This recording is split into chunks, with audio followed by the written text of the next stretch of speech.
Bode Bancário hoje está diferente. Diferente na condução, diferente nas vozes, diferente no assunto. Hoje, pela primeira vez, temos 2 mulheres no comando desse programa. Eu, Rose Lima, jornalista. Eu, Ana Beatriz Leal, jornalista também. E não é por acaso. Hoje nós vamos tratar de um assunto que consome a vida de milhões de brasileiras todos os dias: a violência. É um tema que precisa ser debatido, mas, acima de tudo, enfrentado. Para isso, nós trouxemos alguém que está na linha de frente do assunto, a Tenente Coronel Roseli Santana. Muito bem-vinda, Coronel. Bem-vinda, Coronel. Muito obrigada, eu que agradeço o convite, a receptividade, e o batalhão realmente é uma unidade, a maior unidade na Polícia Militar da Bahia, que fala, que enfrenta, que protege, que faz a prevenção também contra a violência doméstica e familiar. Hoje a gente tem também aqui a nossa diretora do Departamento de Gênero do Sindicato dos Bancários da Bahia, Marta Rodrigues. Bem-vinda. Muito obrigada, é um prazer estar aqui hoje nesse programa representando o Departamento de Gênero do nosso Sindicato dos Bancários. Ter uma comandante aqui ao nosso lado, mulher, guerreira, valente. Então é só prazer para o nosso Sindicato dos Bancários recebê-la nesse momento. Muito obrigada. Eu que agradeço. E para a gente falar um pouco do problema, né, que é a violência contra a mulher, a gente traz alguns dados. Entre 2017 e 2024, a Bahia teve 790 feminicídios. No ano passado, foram 103 feminicídios. E no Brasil inteiro, também no ano passado, 1.568 mulheres perderam a vida, né? Por serem apenas mulheres, né? É verdade. O nosso país ocupa hoje, no ranking mundial, a 5ª posição. O nosso estado da Bahia, ele é o 4º em feminicídio e é o 1º estado do Nordeste em feminicídio e violência doméstica. É uma triste realidade e que eu sempre falo que nós devemos combater, prevenir, mas não precisamos apenas fazer sozinhas, mulheres. Nós precisamos sempre e eternamente do apoio, do enfrentamento também dos homens. Eles são os parceiros que devem nos ajudar a combater, até porque se existe uma vítima, é porque existe um agressor. Então, parceiro no combate e parceiro no enfrentamento e na diminuição. Com certeza. Existe um perfil dessas vítimas, ou como idade, classe social, ou não? Olha só, a violência doméstica é extremamente democrática. O que quer dizer? Que a gente atende, né, mulheres que moram no Alphaville, no Horto Florestal, assim como no subúrbio ferroviário, em Piripiri, na Cidade Baixa, não importa.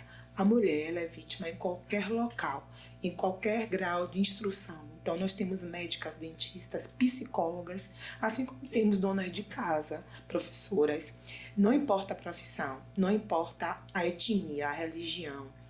Por sinal, por falar em religião, na comunidade evangélica, é onde nós temos o maior número de mulheres vítimas de violência doméstica, e esse assunto eu vou tratar um pouquinho mais na frente. Mas respondendo, não existe um perfil da vítima. Logicamente, nós estamos numa cidade que a grande maioria da população, seja ela masculina ou feminina, é da raça negra. Então, obviamente, eu vou ter o maior número de mulheres negras. E as mulheres entre 25 e 40 anos são as maiores vítimas. Eu digo que o número de vítimas maior é na classe social baixa, mas também tem aí uma variável. A mulher da classe social alta, ela tem muita vergonha de expor a situação em que ela vive. Então, existe uma subnotificação das mulheres que têm uma condição social melhor.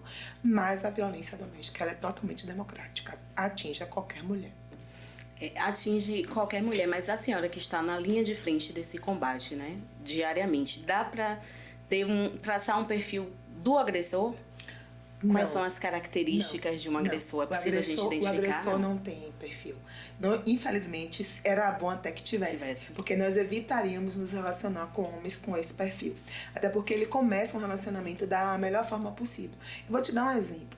Nós temos agressores em todas as profissões. Inclusive na nossa corporação, na Polícia Militar da Bahia, nós temos agressores.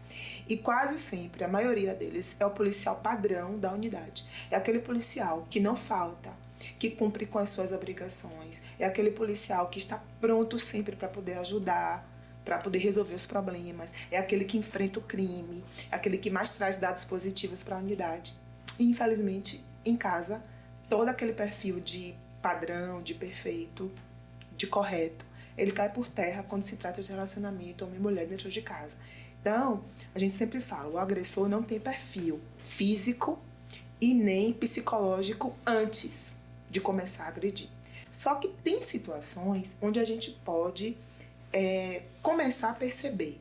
Aquele homem que ele é muito controlador, que ele tem um ciúme que muitas vezes foge da normalidade. Aquela pessoa que está sempre com aquela intenção de fiscalizar você, de controlar você, de saber de tudo sobre sua vida.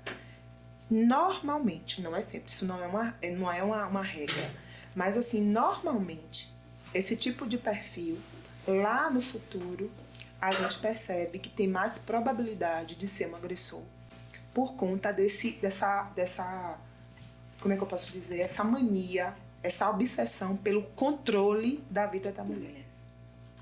Mas pode ser seu professor, seu pai, seu vizinho, principalmente aquele vizinho que é gente boa, aquele que joga bola com seu filho, que pega as suas compras quando você chega do mercado, aquele que, se falta luz na sua casa, se quebrar alguma coisa, é o primeiro que se predispõe a te ajudar. Em casa, a situação é bem diferente. Até importante isso, porque quando a gente fala em violência doméstica, normalmente a gente pensa no parceiro, no ex-parceiro, mas também tem um amigo, conhecido, que frequenta a sua casa, que às vezes a gente nem pensa, né? Mas são esses principalmente. Quando você descobre que aquela pessoa que você conviveu durante muito tempo, que era seu amigo, seu primo, você não acredita. Porque quem sabe é quem convive com aquela pessoa dentro de casa. Ele não vai dar sinais na rua que ele faz isso com a esposa dele. E tem homens que, inclusive, falam, mas ela é minha esposa, ou seja, eu posso, ela é minha. Essa situação do homem ter a posse da mulher, como objetivando, ela é meu objeto.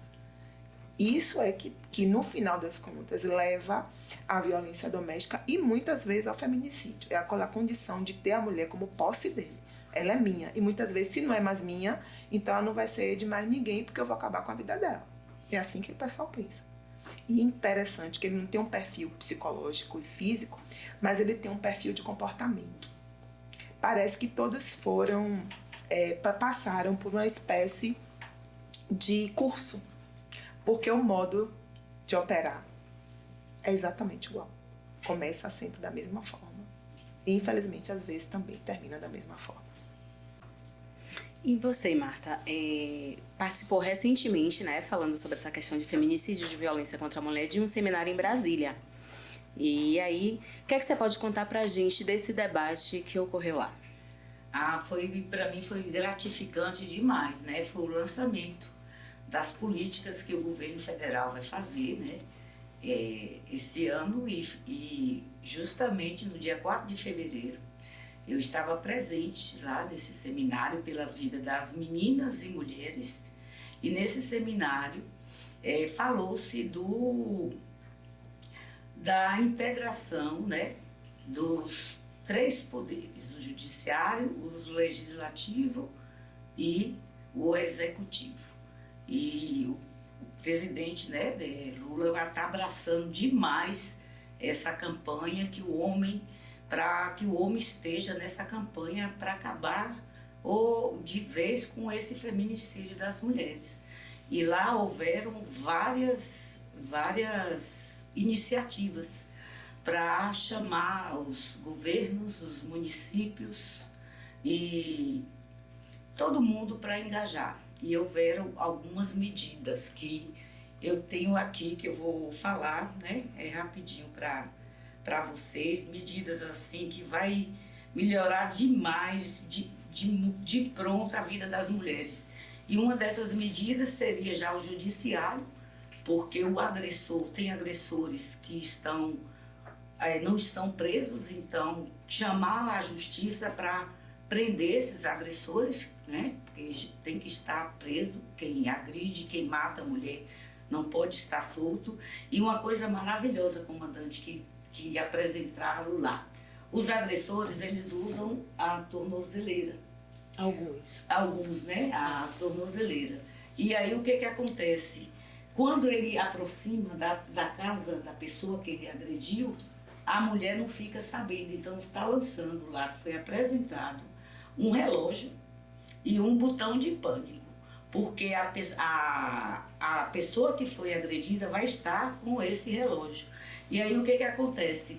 Quando o agressor estiver aproximando, ela vai perceber e vai apertar o botão de pânico. Isso aqui para mim foi assim maravilhoso, né? Eu estava presente, que bom que eu participei desse momento. E também vai aumentar a quantidade de casas, né? Que apoia a mulher. Essas casas vão ser agora 24 horas, né? Vai ter uma sala com uma psicóloga para atender a mulher agredida. E é o projeto que está posto lá para acabar de vez com esse feminicídio. E o lado teve o Papo de Homem, que o presidente convidou, né, os homens para estar presente, porque é o homem que tem que ajudar a engajar nessa campanha, fazer a divulgação para acabar com esse feminicídio que está demais, como você e a comandante falou, a quantidade de mulher morta nesse país. Tenente Coronel Roseli, a Ronda Maria da Penha ela foi elevada, né, para o status de batalhão. Eu queria que a senhora falasse como é que foi essa transição e como é que funciona, para quem não conhece ainda, como é que funciona a Ronda Maria da Penha efetivamente nas ruas. Então, até 2015 não existia a Ronda, né? A Lei de Maria da Penha, ela foi sancionada em agosto de 2006.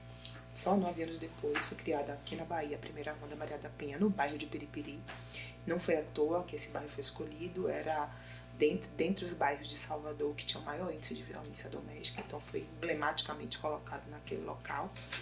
E 9 anos após a criação da primeira ronda, essa ronda foi elevada ao status de batalhão numa reorganização da própria Polícia Militar. Foi reestruturada, várias operações ganharam o status de batalhão, dentre elas a antiga Ronda Maria da Penha. Ainda temos 23 Rondas Maria da Penha no interior do estado. Então, vários municípios de Salvador ou da Bahia ainda possuem rondas com esse nome. Só em Salvador que elevou-se ao status de batalhão. Estamos para criar mais 3 rondas até o final do ano também. O batalhão funciona da seguinte forma: além de ampliar as atividades da antiga ronda, ele é o polo doutrinário para essas rondas. Então, nós capacitamos todo o efetivo das rondas do interior. Somos nós que compilamos os dados para levar para a Polícia Militar, para o centro operacional da PM, para que a partir dali sejam criadas políticas públicas para poder oferecer às mulheres e o efetivo das rondas, melhores condições de trabalho, novos projetos para melhorar essa situação. Nosso trabalho, muitas pessoas pensam que nós somos aqueles que iremos atender uma mulher quando ela liga ao 190, quando a vizinha liga, para que seja socorrida pela PM numa situação de violência doméstica. Mas não é. Quem atende aquela chamada do 190 é a viatura que está mais próxima de onde aconteceu a ocorrência. Por questão óbvia, se eu estou correndo risco de vida, se está acontecendo uma situação emergencial, se eu saio de Lauro de Freitas e vou para Barra, o tempo-resposta ele é muito grande. Eu tenho que reduzir esse tempo para que essa mulher seja atendida o mais breve possível e que não corra o risco de morrer ou passar por uma situação mais grave. Então, o que é que o batalhão faz, já que eu não atendo a emergência?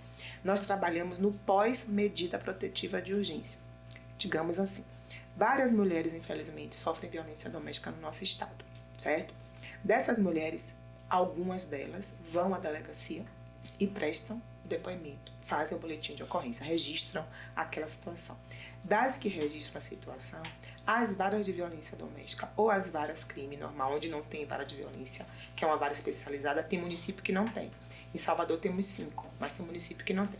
Essas varas, então, expedem a MPU, que é a Medida Protetiva de Urgência, que é aquele documento onde constam todas as circunstâncias sob as quais o agressor e a vítima não devem entrar em contato. Não deve se aproximar X metros, não deve entrar em contato por rede social, por telefone, não deve procurar testemunha. Tem uma série de circunstâncias ali descritas. Então, naquele documento tem também ser assistida pelo Batalhão de Policiamento de Proteção à Mulher. Então, quando a justiça, por analisar o caso, né, a circunstância sob a qual aquela mulher estava submetida à violência, exemplo, tentativa de feminicídio, uma agressão mais violenta, ou aquele agressor, ele possui porte de arma pelo seu labor, é um policial militar, é um advogado, é um policial civil, é um guarda municipal, é um bombeiro, qualquer profissão que dê a ele a condição de andar armado, é uma das situações em que a mulher é assistida do batalhão. A partir daí, nós recebemos toda essa documentação, fazemos a análise, entramos em contato, verificamos se ela tem interesse realmente em ser assistida e nós iremos visitá-la frequentemente. Visita, sim. Vamos na casa dela, entramos, a polícia militar entra na casa da mulher, senta com ela no sofá, parece coisa de novela, mas acontece. Nós somos convidados a entrar na casa. Ah, mas eu não me sinto confortável em ter um policial na minha casa, uma viatura na minha porta. Então nós vamos ao seu trabalho. Ah, mas no meu trabalho eu tenho vergonha porque meus colegas vão saber que eu sofri violência doméstica. Eu não queria que minha vida ficasse exposta. A senhora quer ir aonde?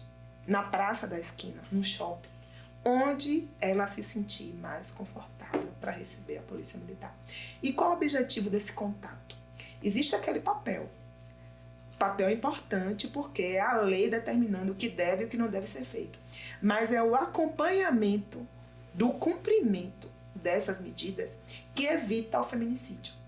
Ele saber que a sua ex-mulher, a sua ex-companheira, está sob a tutela da polícia militar, sob a tutela, sob a proteção do Estado e que ela é visitada frequentemente. Ele sabe que se ele fizer uma vírgula fora daquilo que está escrito, ele vai ser preso. Porque descumprir medida protetiva é motivo de prisão. Então, se a gente toma conhecimento através do relato dela, ela faz relatos semanais, mensais, quinzenais, a frequência vai depender da gravidade do caso.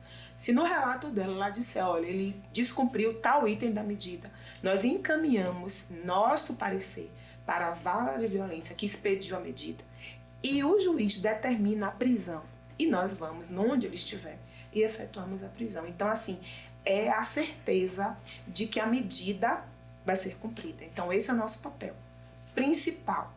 Mas temos mais coisas que nós fazemos que a gente vai falar no decorrer do que eu já falei demais. Não pode ficar à vontade.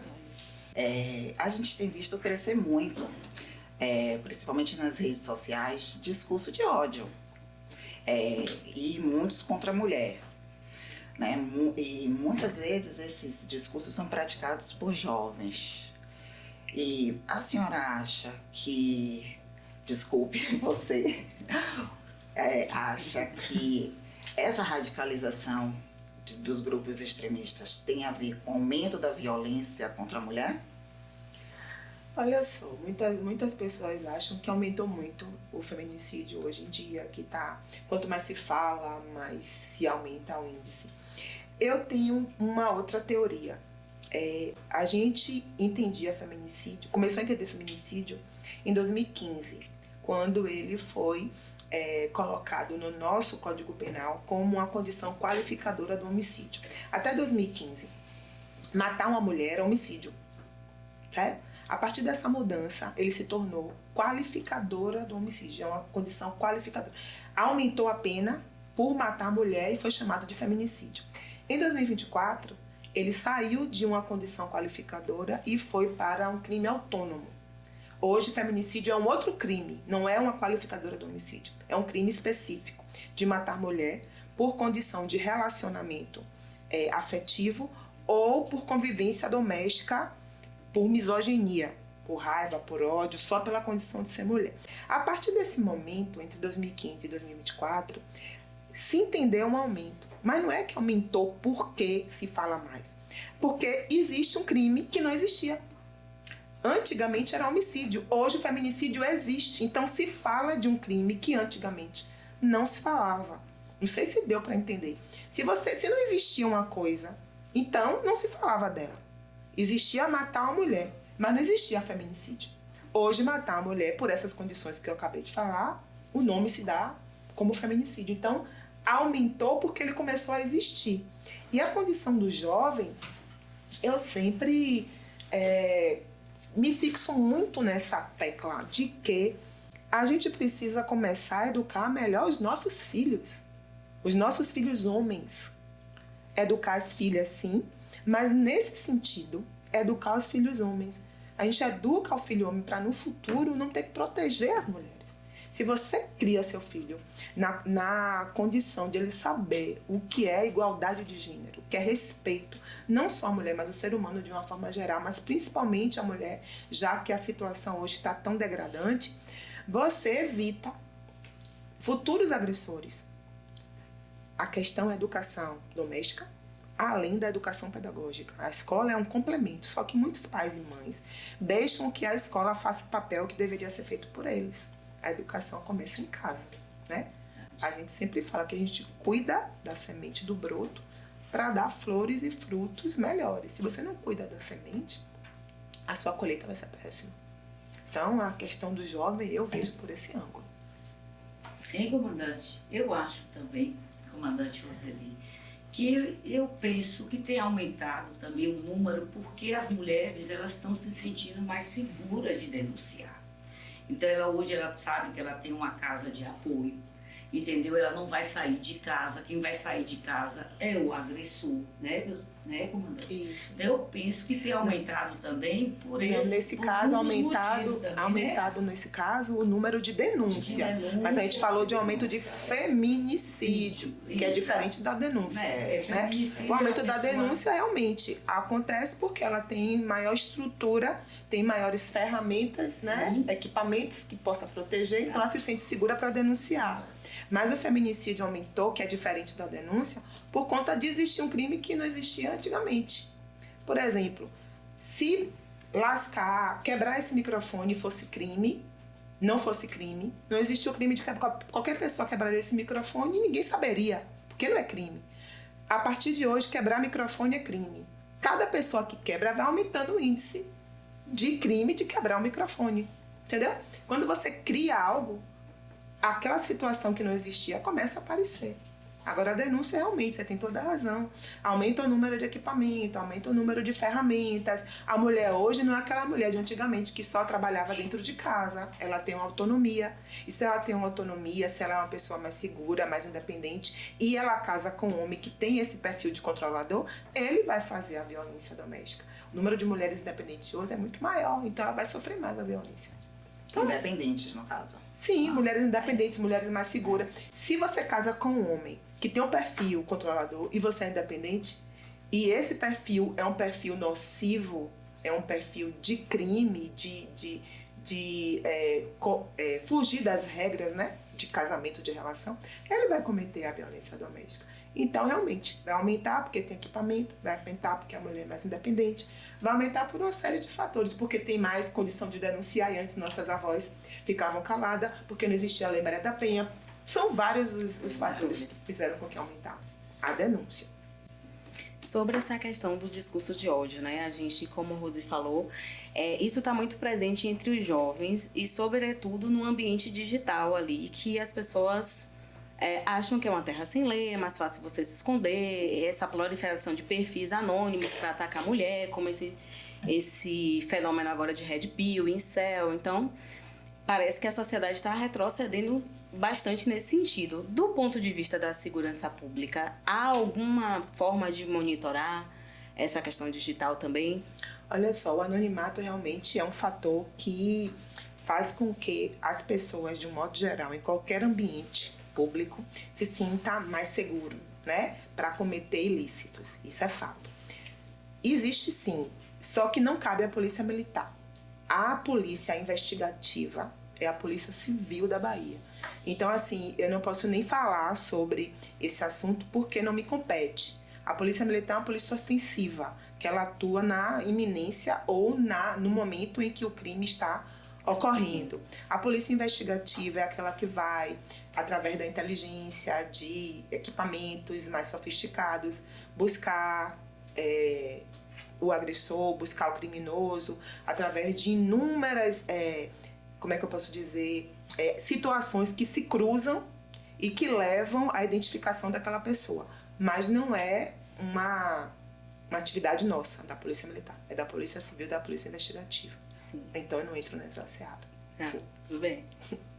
A senhora tem algum caso que tenha marcado, no seu trabalho, eu digo, que tenha te marcado profundamente, no caso do combate à violência contra a mulher? Todos os casos marcam na realidade. É um trabalho que, se você não tiver um equilíbrio psicológico e emocional, você entra de cabeça. Aí se você tem empatia, se você se coloca no lugar do outro, se você se sensibiliza e não tiver um preparo emocional, realmente tem dias que ficam pesados demais. Já teve um cárcere privado que a gente conseguiu liberar a mulher. Ela estava há dias já presa pelo marido, inclusive era do interior. Ela era uma menina, tinha o quê, Priscila? 18 anos. E já estava há muito tempo presa numa casa em que não tinha absolutamente nada. A casa era uma casa vazia. Não tinha fogão, não tinha nada. Tinha um lençol que ela dormia no chão. E ela conseguiu... Ele dormiu em algum momento, ele dormiu. Ela pegou o telefone dele e ligou para uma pessoa amiga. E essa pessoa mandou um WhatsApp e essa pessoa entrou em contato com um policial nosso. E a gente arrombou a casa porque, em situação de perigo de vida, a gente pode adentrar independente do horário. Mas era de dia. E aí a gente conseguiu livrar ela. Ele foi preso, ficou custodiado lá na Casa da Mulher Brasileira. A gente fez vaquinha para ela poder voltar para o interior do estado, lá do interior, para comprar passagem e tudo. Foi um caso forte. Mas um que é interessantíssimo foi de uma senhora, hoje senhora, na época devia ter 30 e poucos anos, hoje já é uma senhora idosa, que não sei se vocês se recordam daquela novela Caminho das Índias, onde tinha uns indianos que... Não lembro os personagens, não sou muito de novela não, mas teve essa novela Caminho das Índias. E foi na época do Orkut. Ela começou, por conta da novela, começou a se comunicar com esse indiano. E falava com ele na época do Orkut, MSN. Eu não me lembro não, que eu não tenho essa idade. O pessoal mais velho sabe disso, né?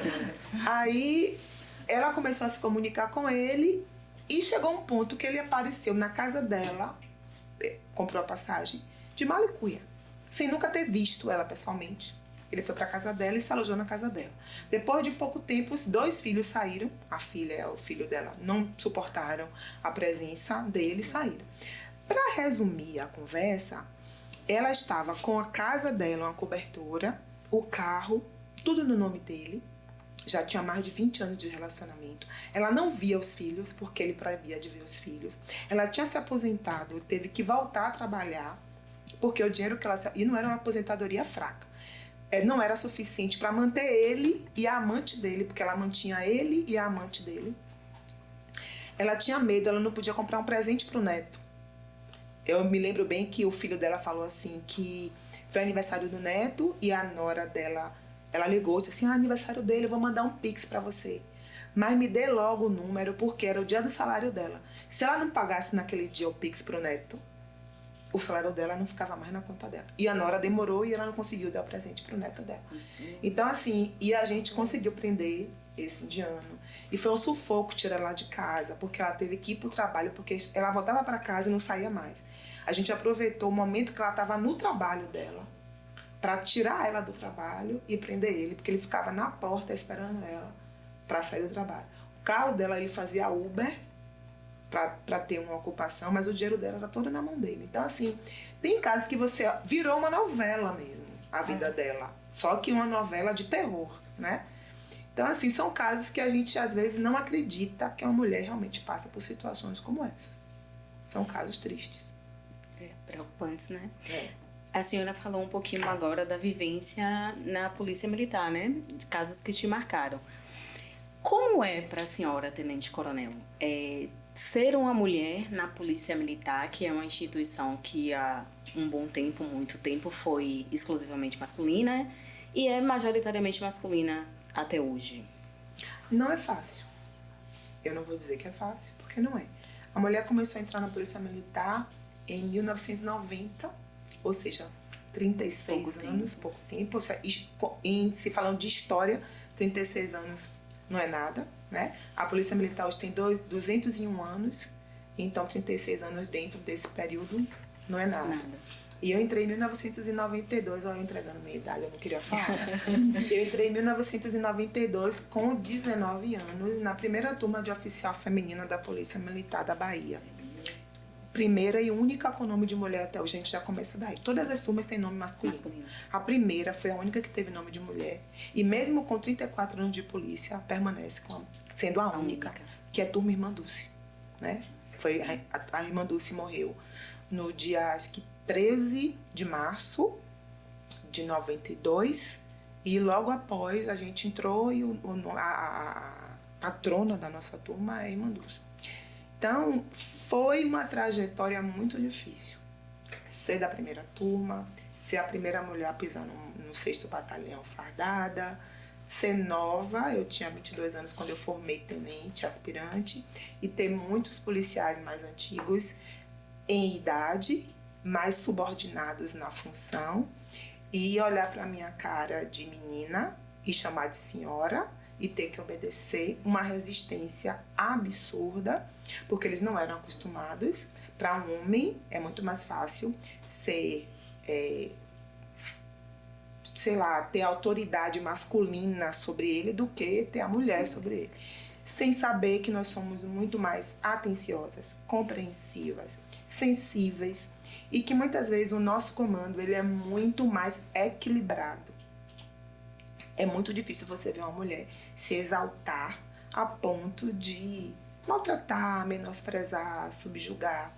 Até a forma de lidar com os problemas ela tem muito mais equilíbrio. Mas existe o preconceito enraizado.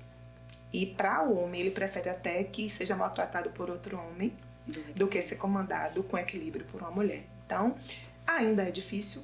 Mudou alguma coisa? Sim, mudou, porque nós conseguimos vencer muitas barreiras pela competência, por mostrar que nós somos capazes, que nós trabalhamos tanto e às vezes muito mais do que homens, mostrar que nós somos inteligentes demais e que menosprezar essa capacidade, a burrice é de quem menospreza, mas a gente sabe que a grande maioria ainda é homem. Nós temos apenas menos de 12% do efetivo feminino da Polícia Militar mulher, e que ainda tem muito caminho para percorrer. Mas os obstáculos foram enormes. A gente tem aqui, eu posso contar um livro de vários fatos que aconteceram comigo no decorrer desses 34 anos. É isso. Na categoria bancária, como é? Você fala do preconceito. Essa questão do preconceito. Sim. Com certeza, mulher, né? Mulher, quando saiu para trabalhar, e porque tinha há menos de 100 anos, dizia-se que ela tinha um dono, né? Quando ela começa a trabalhar, a se libertar, não é brincadeira. Na categoria bancária tem isso também. A maioria que estão nos cargos de gerência são homens. E tem mulheres capazes, né? E tem a diferença de... Já teve uma experiência no Banco Itaú, de uma agência comandada só de mulheres, né? E como a comandante falou, a mulher tem essa sensibilidade, mas na categoria bancária também existe. A maioria de direções, de gerentes, são ocupadas por cargos masculinos. Na verdade, eu acho que em todas as profissões, né? As profissões, né? Mas eu digo a vocês que quanto maior o cargo, menor a presença feminina. Sim, com certeza. Se você for ao chão de fábrica, tem muito mais mulher. Mas, por exemplo, menos de 5% dos CEOs das empresas brasileiras são mulheres. No serviço público, em cargos de chefia. No serviço público em geral, somos menos de 15%. Em cargo de chefia, menos ainda. Apesar de sermos a maioria da população, nós somos uma maioria minorizada, né? Que pra gente existe um teto de vidro. Não se enxerga que ele é o teto. Mas o teto tá ali. Daqui você não passa. Aqui é o seu limite. Mesmo que você tenha capacidade para tanto. Mas seu limite é aqui. Vamos fazer um quadro rapidinho aqui. Mito ou verdade? Em briga de marido e mulher, ninguém mete a colher? Isso não é nem um mito. Isso é um absurdo. Isso é um absurdo em qualquer briga, na realidade, né? Qualquer situação de divergência de pensamento e que culmine em agressão, a gente precisa intervir. Porque a gente não foi feito para entrar em vias de fato, em brigar. Mas essa frase, tão comumente dita no passado, já caiu por terra há muito tempo.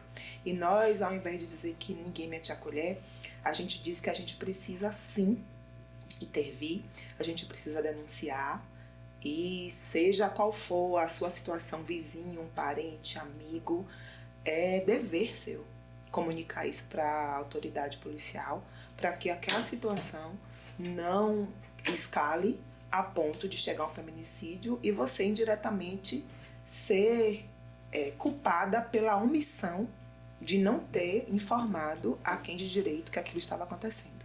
Então é uma obrigação nossa fazer com que aquilo seja denunciado.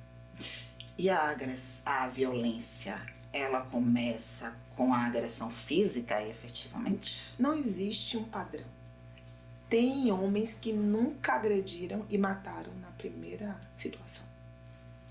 Mas normalmente existe muito antes da física a psicológica.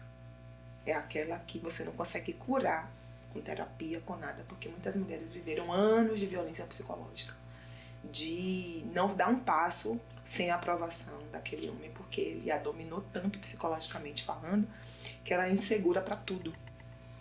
Ela foi diminuída, ela foi xingada, ela foi reduzida a um objeto, a ponto dela não conseguir ter autonomia para dar um passo sem a aprovação daquele homem. Então, normalmente se começa com a psicológica. Nós temos a psicológica, a moral, que acontece muito quando termina um relacionamento, e ele expõe fotos, ele faz calúnia, ele difama aquela mulher, ele acaba com a moral dela, né? Temos também a patrimonial, que foi o caso da nossa amiga do Caminho das Índias, né? Que ela dá todo o valor que ela tem. Tem mulher que o Pix do trabalho dela, o salário, vai todo para a mão do marido. Não são poucas. Tem a patrimonial, tem a sexual, que muitas acham que é só, não é só, mas que é apenas o estupro. Mas forçar uma mulher a fazer um aborto, forçar a tomar pílula, forçar a assistir ou participar de situações sexuais que ela não tem interesse, isso também é violência sexual. E infelizmente isso acontece, gente, com bebês, com meninas com menos de 1 ano de idade, que muitas vezes são mortas por abuso sexual. No ano passado, no mundo, foram mais de 83 mil mulheres e meninas mortas no mundo todo. Isso é um dado da ONU. E a grande maioria dentro da sua própria casa, onde ela deveria se sentir mais segura. É onde acontece feminicídio. Então, são esses 5 tipos de violência que ocorrem, mas não existe um padrão de começa por aqui, depende de cada relação, de cada perfil. Não tem um padrão, não. Uma mulher, ela sai de uma relação abusiva quando ela quer? Tá mais fácil para ela sair quando ela entende que ela está nessa condição. Porque se perceber vítima não é fácil. Você não casa para separar. Não. Você não casa achando que aquele marido, ele vai ser um agressor. Até ele entender que aquele casamento do festão, de luzes, de vestido de noiva, de 300 madrinhas, daquele povo todo, acabou, é difícil. Você entender que acabou porque ele é o seu agressor, que porque na hora que você tá com ele em casa, ele te maltrata, ele te humilha, ele te bate, ele te controla, Você não pode pegar qualquer pessoa que ligue, já é caso seu, já é um relacionamento extraconjugal que você tem, que você não pode ter um amigo homem, porque não existe amizade entre homem e mulher. Tem homem que ultrapassa qualquer barreira de uma sanidade mental mesmo. Quem está no dia a dia sabe como é que eles fazem. Então, muitas vezes a mulher entende no início esse controle, esse ciúme como amor. E é assim que eles falam. É porque eu te amo. Eu tenho cuidado com você. O que eu quero é te proteger. Essa pessoa que está do seu lado, ele está querendo acabar com o nosso relacionamento. Ele não é seu amigo. Então, vem com a capa, com uma casca de cuidado, de amor, de proteção. Só que essa casca só vai se desfazer com o tempo. Então, até ela entender que aquilo ali era uma casca e que estava prejudicando ela, existe um processo. Então, eu não saio quando eu quero. Eu saio quando eu me percebo vítima, quando eu me entendo, me reconheço como vítima e que eu tenho as condições de sair, porque ainda tem uma outra situação. Antes dele começar a fazer toda a maldade, a agressão, ele tira da mulher a rede de apoio. Como? Sua mãe vem para cá, mas você sabe que ela vem observar a nossa vida e falar da nossa vida para os seus parentes. Ela vem para cá observar a nossa convivência. Seu irmão vem para cá, para casa, passar o final de semana, mas é para comer da minha comida. Aquela sua amiga que de vez em quando vem aqui ficar perto de você, dá em cima de mim. Todo mundo que ela gosta e que é próxima e que pode no futuro servir como uma rede de apoio, alguém que ela vai procurar para sair do ciclo de violência, ele já afasta automaticamente. Então essa mulher com o tempo ela procura, olha para um lado e para o outro e não encontra apoio de ninguém, porque ela não tem mais ninguém. Ela está isolada, né? Está isolada. Então, para ela se reconhecer como vítima, para ela entender que ela tem apoio, até lá ela já sofreu horrores. Então, mesmo hoje, com todo esse aparato, existe esse processo por trás. Então, não é quando eu quero. Olha quantas variáveis existem até eu chegar e dizer eu sou vítima de violência doméstica, eu me reconhecer e pior, eu assumir essa condição de vítima, porque não é fácil. Então não é assim, eu estou sofrendo, pronto, eu vou lá, denuncio porque eu tenho. Não estou negando, claro, e até porque é isso que sustenta o meu trabalho. Mas não é tão fácil quanto se parece. Pelo contrário. É triste, viu? É um assunto que é pesado, é um assunto que muitas vezes a gente termina com uma nuvem esgotada, mas é necessário que seja dito, porque a gente sabe que a gente dorme, toma café, almoça e janta com a televisão falando sobre feminicídio. Então não estou falando nenhuma mentira aqui, porque a gente assiste isso todos os dias. Então eu não estou falando nenhuma inverdade, eu não estou inventando nada. Isso é triste demais e precisamos falar, e não só falar. É o que eu falo, é o que eu digo sempre em algumas palestras que eu falo. Os homens chegam e dizem, poxa, comandante, mas eu não sou agressor, eu não sou essa pessoa. Não sou violento. Não sou violento. Esse perfil não se adequa a mim. Ok. E o que você está fazendo para que o perfil de outros que se adequam a esse tipo de comportamento parem? Qual é o seu papel? Qual é a sua atividade na redução do índice? 0. Eu só não faço. Então você precisa não ser machista. Você precisa ser antimachista. Porque você participa de várias rodas de conversa com seus amigos, que eles fazem piadas depreciativas, ofensivas, que passam a mulher e faz uma brincadeira maldosa, e muitas vezes ela ouve, e você simplesmente ri. Porque você está concordando, de certa forma, mesmo que você não participe fazendo ativamente, mas você é omisso e pior, você não reprime. Você concorda quando você se cala ou quando você dá aquele sorrisinho de canto de boca. Então precisa que todo mundo participe reprimindo. Porque não basta apenas não fazer. É a mesma coisa do racismo. Eu não sou racista. Mas você vê um ato racista e não faz nada. Então, enquanto existir pessoas omissas, inoperantes, vai continuar existindo feminicidas, vai continuar existindo agressores de mulheres, vai continuar existindo racistas, porque eu não faço nada para combater aquilo que está errado. Porque cabe apenas à autoridade? Não cabe a todo mundo. Nós convivemos numa sociedade, cabe a todo mundo combater. como a comandante falou, educação também dentro de casa. Com certeza, começa dentro de casa. Coronel, se a senhora pudesse deixar uma mensagem para as mulheres que estão vivendo esse tipo passando por esse tipo de problema hoje, qual seria? Se ame. Comece a buscar o amor que você tem por si mesma, que foi perdido em algum momento da sua vida.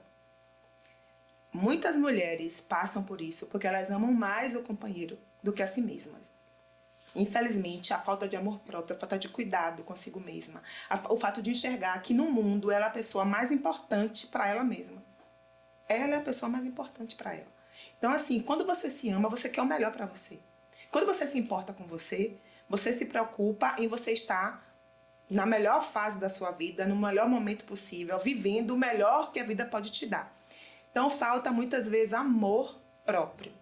Entendimento que você é a pessoa mais importante da sua vida.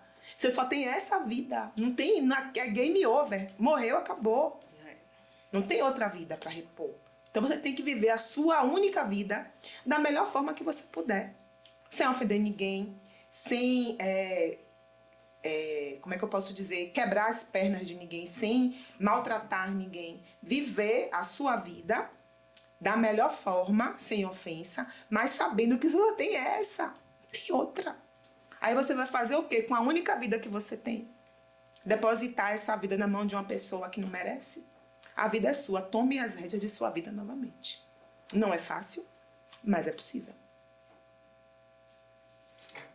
Acho que com esse recado tão importante, né, forte, impactante, acho que vai impactar a vida de todo mundo que está assistindo em casa. Então eu queria aproveitar que a gente está chegando no finalzinho do episódio e convidar você para seguir o sindicato nas nossas redes sociais, @bancariosbahia, curtir esse episódio, compartilhar com o vizinho, com a amiga, nos seus grupos, para a gente poder levar essa mensagem para muito mais gente. Siga o canal do sindicato também no YouTube, é importante.